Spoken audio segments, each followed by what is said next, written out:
Hi, folks. This is a tarot reading for Cancer, Sun, Moon, and Ascendant for the month of January 2019, and I'm using the Gemini Astrological Tarot spread. So, Cancer, this is going to be your Ascendant. We've got the Ten of Wands there, and then we'll be reading the chart from there, going clockwise for each astrological house and so on. Let's do a quick overview of what you have here before we delve into the actual interpretation. So we've got 1, 2, 3, 4 major arcana. So about a third of the spread is major arcana. We've got 1, 2 swords cards. So only 2 swords cards, although the 13th card is the King of Swords, so it's maybe a little bit more important because of that. Looks like we've got a ton of wands happening. So we've got 1, 2, 3, 4, 5, 6. Wow, 6 out of 13 cards is wands. So wands is kind of our main theme here in a sense then, especially too since the Ascendant card is wands. And then we've got only 1 cups card and we've got no pentacles card. So already that tells me that there's a lot of activity for you going on in January. There's going to be a lot of movement and change and things trying to make things happen and so on.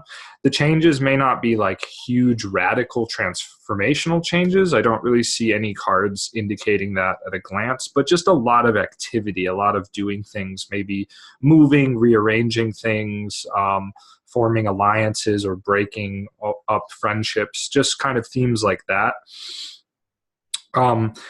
The fact that we have no pentacles means that there's not really much grounding you this month in a sense. You know, there's nothing really stabilizing the world for you, the physical world and so on. And there may be either a lack of financial stability or just finances just may not be a very important theme for you at all. You know, it's just kind of, they're just in the background and that sort of a thing.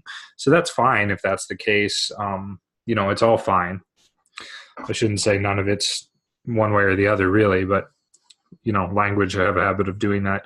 And the fact that we only have the 1 cups card is interesting too, because, you know, that just means that basically,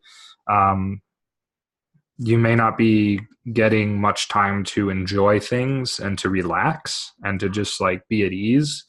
Water very much has to do with that, psychologically being at ease and relaxing and allowing ourselves to be renewed and calmed, right? Like when you take a bath or a shower, water is renewing and it's sort of coolly invigorating, unlike fire and warmth, right? Water, when you have a sip of water when you wake up or something, it feels, you can feel it filling the body, like in kind of this motion almost. So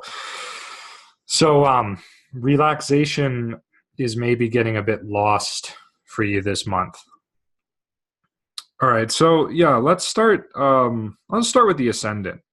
So 10 of Wands is a lot of work, a lot of exertion, and a lot of shouldering burdens alone and by yourself and that sort of a thing, right? The figure is headed toward the 12th house, which is the 2 of Swords in this case. And I almost get this idea that it's like it's almost like you're expending way too much energy. You know, you're maybe doing this work out of some kind of guilt or some kind of desperation even, you know. And it's almost like you've become so blinded by the work you have to do that you're not even sure exactly why you're doing it in a sense. The 2 of Swords in the 12th house here, it's kind of actually an auspicious placement in a sense, because it can indicate like rest and relaxation, at least potentially. You know, there's a lot of water in this card in the background and whatnot, and it is opposing the 7 of Cups, but I'll come back to this later. I'll probably have more to say about it later. But yeah, we've got an interesting scenario here where just being overburdened and so on. And if we look and see what's aspecting it, it's quite amazing. I love doing this spread because you just never know how things are going to come together. It's pretty magical spread. I've found. And in this case, this is the first time I've ever seen this, I think. We've got wands aspecting, wands aspecting, and wands aspecting. So we've got only wands aspecting the ascendant, which is also wands. So again, it's it's an overload of wands. It's an overload of will and exertion and trying to like make things happen and move things along. You may be trying to move or change up your surroundings and stuff. There's certainly an influence of some kind of upheaval or dysfunctionality upon you. There's kind of a strong desire for change here with the 8. The 8 brings a sense of urgency and whatnot. Like you feel like you need to get all of this stuff done very quickly. And the 2 is sort of maybe the one card that's hinting at slowing down, at contemplating things. But it could also mean like a sense of like you're trying to save the world, or you're trying to save yourself from an imminent crisis that you may be fearing, or something like that.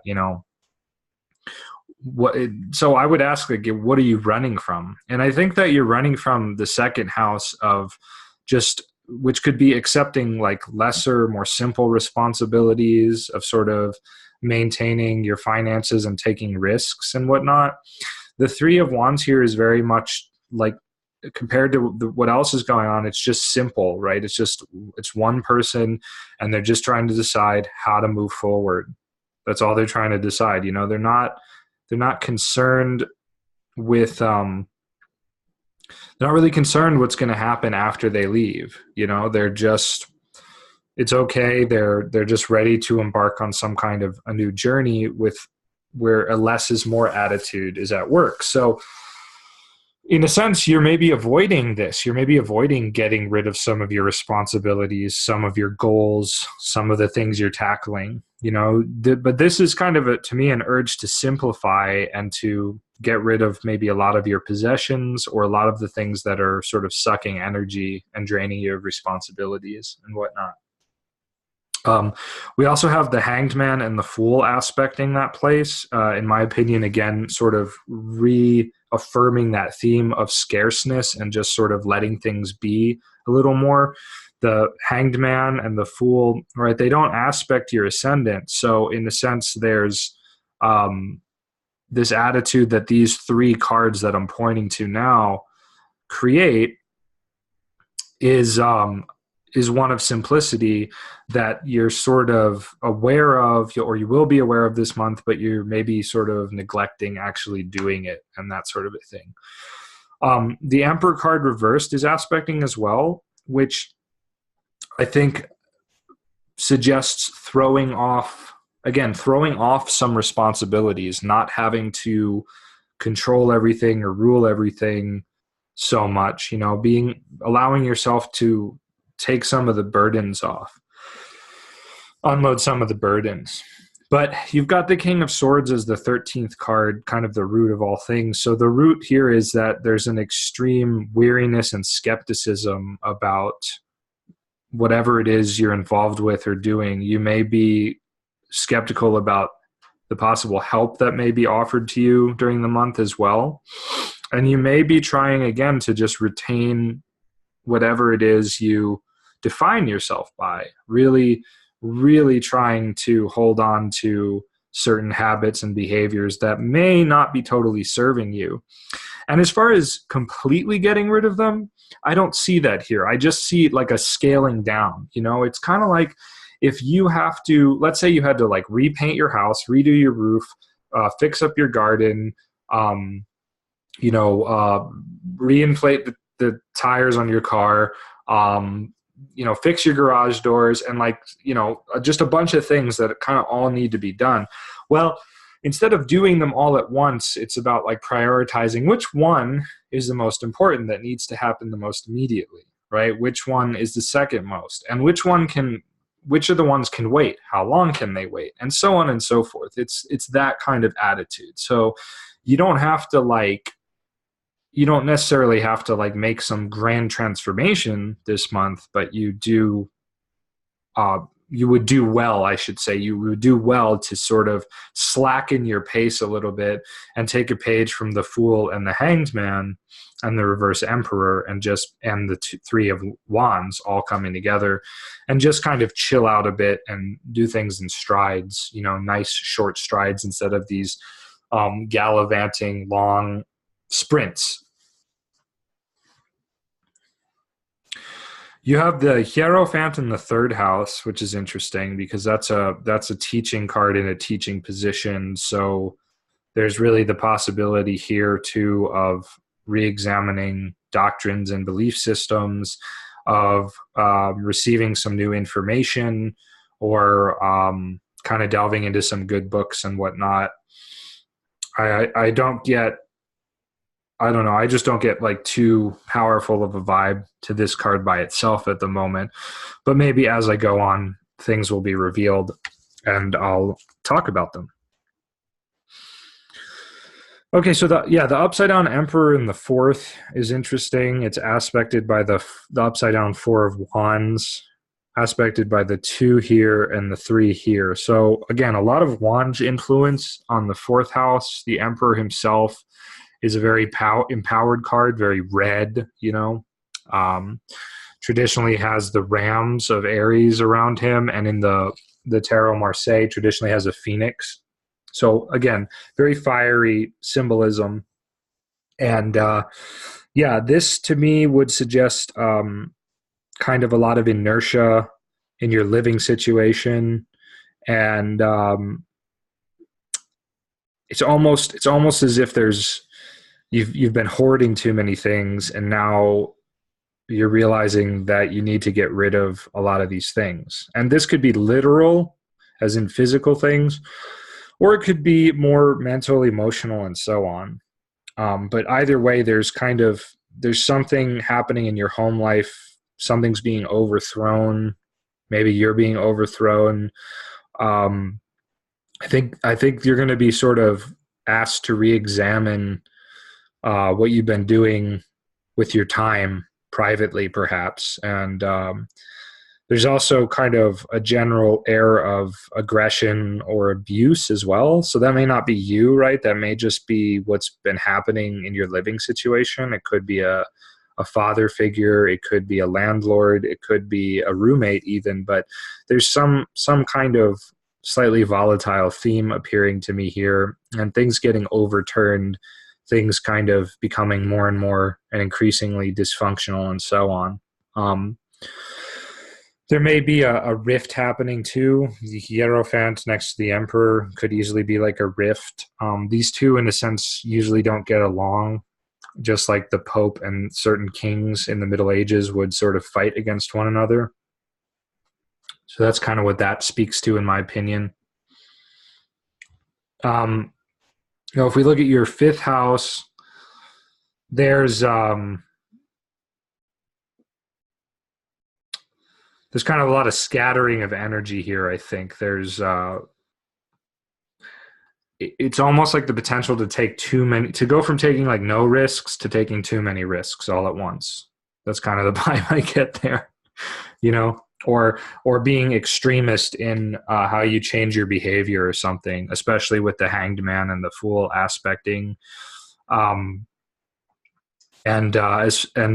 10 aspecting is could easily also symbolize just a sort of a crushing of hopes and creativity, again, by just a sense of burdens, right? And the Hanged Man too would kind of add to that, burdens kind of obscuring or crushing your ability to have fun and be joyous.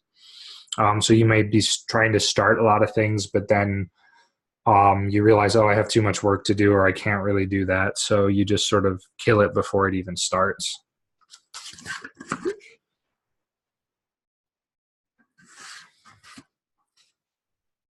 I'm going to skip to the ninth house real quick, and it's the reversed Ace of Wands opposing the Hierophant. So this is kind of like a potentially like a new inspiration.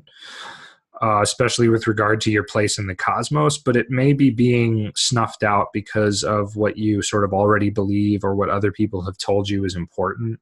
And so you would do well to be aware of this, that your instincts and your inspirations are maybe being snuffed out by teachers, teachings, elders, tradition, and institutions. And, maybe if you're religious, even a religious figure like a priest or somebody like that. So I don't really like that personally. I think that you would do very well to explore this new potential and creativity and all that stuff, and not get hung up on old doctrines and morality tales and things like that.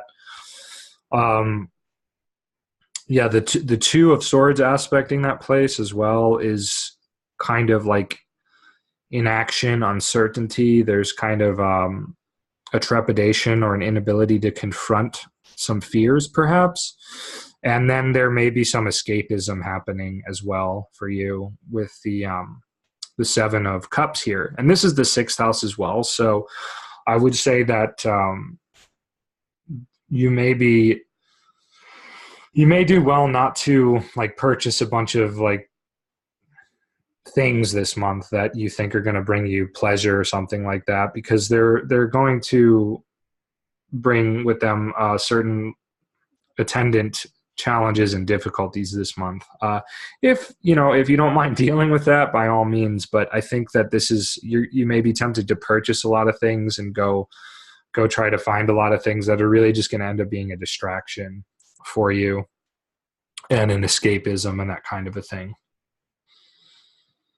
Okay, the Fool in the seventh house kind of reminds me of this cheesy Whitesnake song, "Fool for Your Loving No More." But it shows, of course, the potential on the surface level for you to be foolish in matters of love and things this month. But it also shows kind of like an innocent exploration of love, or reconnecting with innocence and sort of primordial purity, as I like to call it, through other people, through a relationship, through going to some unknown places, taking journeys, going on adventures, questing for something. But it stands in, stark contrast to this Ten of Wands. On the one hand, yes, you have responsibilities like we all do. You need to finish them or whatever to a certain degree. But on the other hand, there's a lot of wonderful things to be gained by sort of just stepping off the ledge into the unknown, and perhaps being willing to just explore whatever potentials kind of come your way this month, even if you don't know where they'll lead or where they're going. The Fool is walking into the Two of Wands in the eighth house. So, he's kind of walking into actually learning more about the power that you already possess, which you maybe don't know how to get at. That's what the two in the eighth speaks to. And for me right now, it's like you have all this power, but you're not sure quite how to tap into it unless you take some risks and start thinking way outside the box. I was just reading Harry Potter before making this video, and there's a wonderful little riddle in it. Which came first, the phoenix or the flame? And the correct answer ends up being a circle has no beginning or end, something like that. As just a brilliant answer. And of course, they get in through the passageway with that answer. But it's kind of that situation where you have to be willing to look at things not dualistically, not one-dimensionally, multi-dimensionally. You have to see them. You have to see the problems in your life this month. How can I transcend them by embracing them? And then you will get to whatever powers and things you have that have sort of been hidden away or locked away by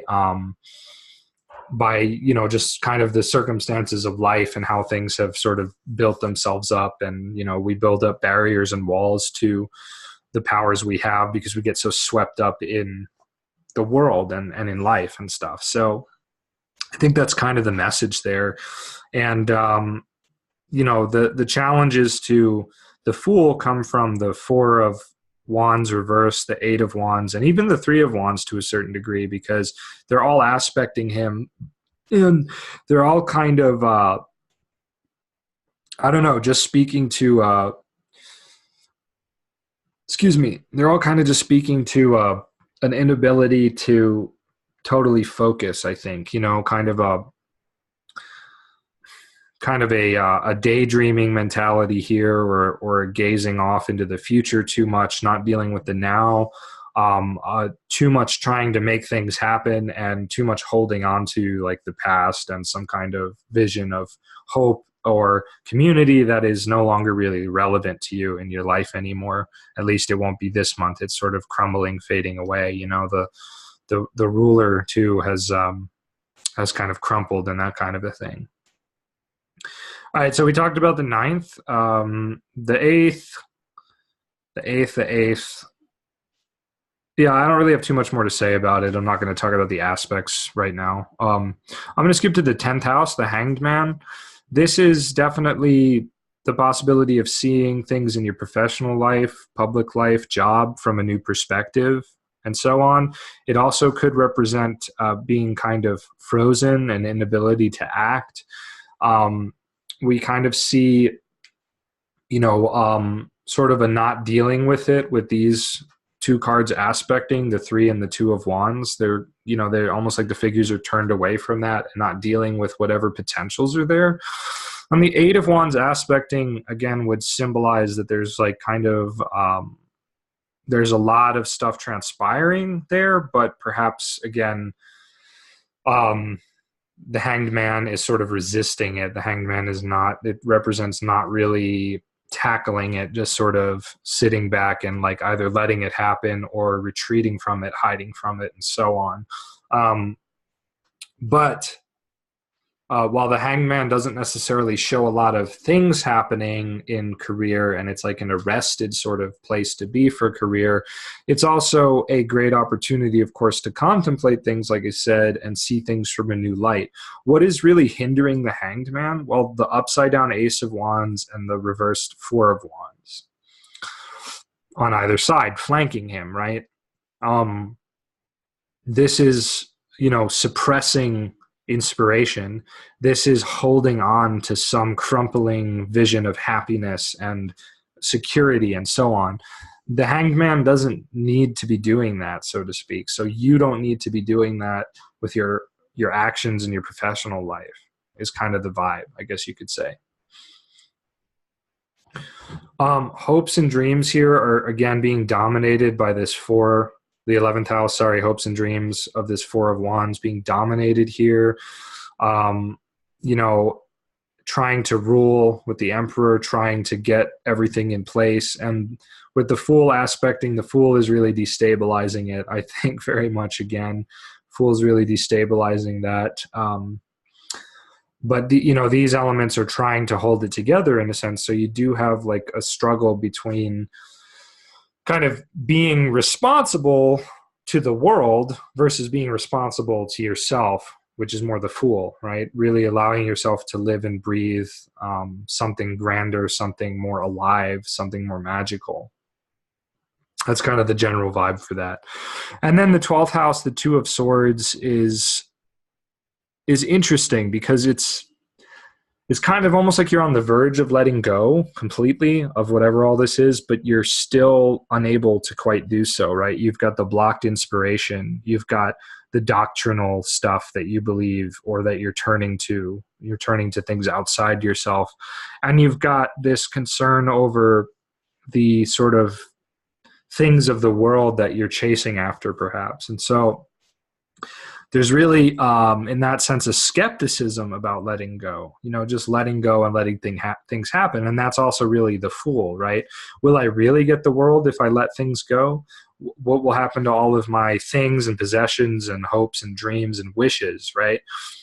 So I think with that, like the sort of deeper message of this month for you can be summed up as like allowing yourself to basically let go of a lot of things, especially the things that don't matter, identifying those things, letting them go, and allowing life to step in to fill the gaps, to fill the void, right? Not getting caught up in how you're going to make everything work, how you're going to save the day, how you're going to do it. That's all ego, right?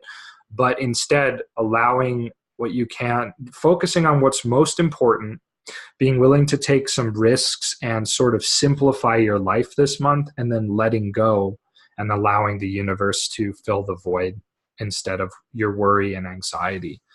So with that, I will bid you adieu for this month. I hope you have a great month and a great new year. And please hit like, subscribe, share this video, and check out my website for individualized readings and more. Okay, guys, and that will do it.